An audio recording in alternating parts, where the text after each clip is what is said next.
Typing केल्याने काय होतं, टायपिंग करायची तर कशासाठी करायचं सगळंच ना, त्यासाठी तुम्हाला आपलं शेवट बंद नक्की पाहायला लागेल. जय महाराष्ट्र मित्रांनो, मी तुमचा गणेश. स्वागत आहे आपलं थोडंसं मिनी ब्लॉगमध्ये.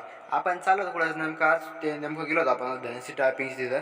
आपण तिथेच लावून घेतली आपल्याला एक टायपिंग छोटंसं कोर्स, म्हणजे तो कोर्स म्हणजे 6 महिन्याचा कोर्स होता. आणि त्या कोर्समध्ये आपल्याला 30 आणि मराठी 30 आणि इंग्लिश 40 हे कशा प्रकारे करायचं आपल्या सगळ्यांनी लेसन दिले होते. आणि ते आपण कंप्लीट करून आपल्याला केलं तर पॅसेजचं रेडी. पॅसेजचा सराव आपल्याला दररोज करावा लागतो, कारण की आपल्या हातात जर स्पीड आली तर आपण टायपिंग एकदम फास्ट करू शकतो ना, आपण पेपरमध्ये पास होऊ शकतो.